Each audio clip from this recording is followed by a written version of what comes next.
Now I am going to discuss a hemodynamic tracing which includes tracing from the left ventricle and a left atrial tracing. So it is the comparison of pressures between left atrium and left ventricle to see what is the interpretation. This is diagrammatic representation of left atrial and left ventricular pressure tracings. Here you can see the vertical scale, that is in millimeters of mercury. Horizontal scale will be time, which I have not marked here. The yellow tracing is the left ventricular pressure tracing. A catheter will have to be introduced into the left ventricle to measure this pressure tracing. Second is the left atrial pressure tracing in blue color. For that, you have to puncture the interatrial septum and enter the left atrium to get to the left atrial tracing. An alternative method is to get the pulmonary arterial or pulmonary capillary wedge pressure tracing by introducing an end-hole catheter deep into a pulmonary artery branch and wedging it there so that it will be facing the left atrium.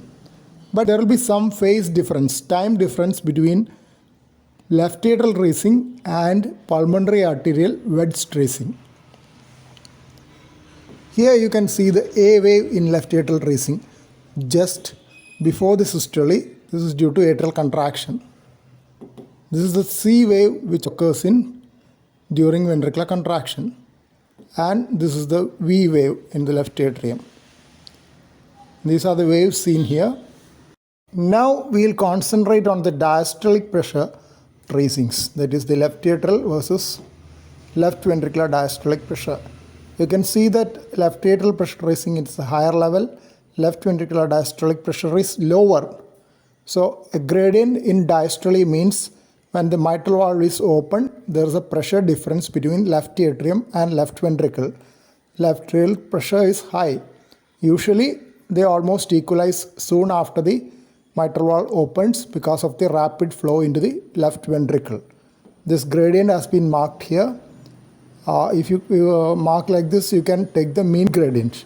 It is an electronic gradient which is taken by the computer in the cath recorder. You can get the mean gradient, transmitral gradient. So this is an indication of obstruction of the mitral valve, typically due to mitral stenosis. The gradient can be measured like this. This is an enlarged view which is usually taken when diastolic pressures are taken, because systolic pressures are much higher. So the diastolic pressures will not be very prominent. So while measuring left ventricular diastolic and diastolic pressure, or when you want to measure the gradient between the left atrium and left ventricle, you magnify the image. That is, you change the scale so that it can occur in a larger frame. It's easier to recognize the gradient and to sketch it out. This was more important when we used to record it manually on paper, and then we would planimeter the area using a planimeter. So in those days, enlarged tracing was much more important. Currently with computerized recording, even if it's a smaller scale, computer will calculate it accurately. So this will give you the mean gradient across the mitral valve, which will give an idea of the severity of mitral stenosis. For a comparison, we have a Doppler echocardiogram, which is much more commonly done in case of mitral stenosis than an invasive gradient, because invasive gradient is measured only during procedures. Otherwise, routinely we don't go for invasive hemodynamic assessment in mitral stenosis, as echo is more than enough for assessing mitral stenosis. This is the two-dimensional with color Doppler image. Here you can see the mitral valve, enlarged left atrium, and the turbulent jet across the mitral valve with multicolored mosaic jet can be seen.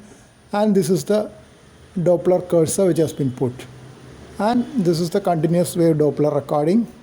And here the tracing has been sketched out. You can see that there is a continuous gradient across the mitral valve.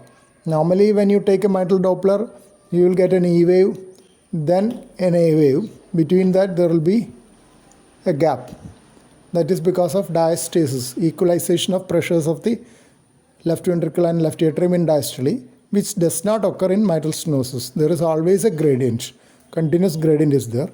And from this you can calculate the maximum velocity, and you can get the peak gradient as well as mean gradient. Mean gradient 18 is quite significant.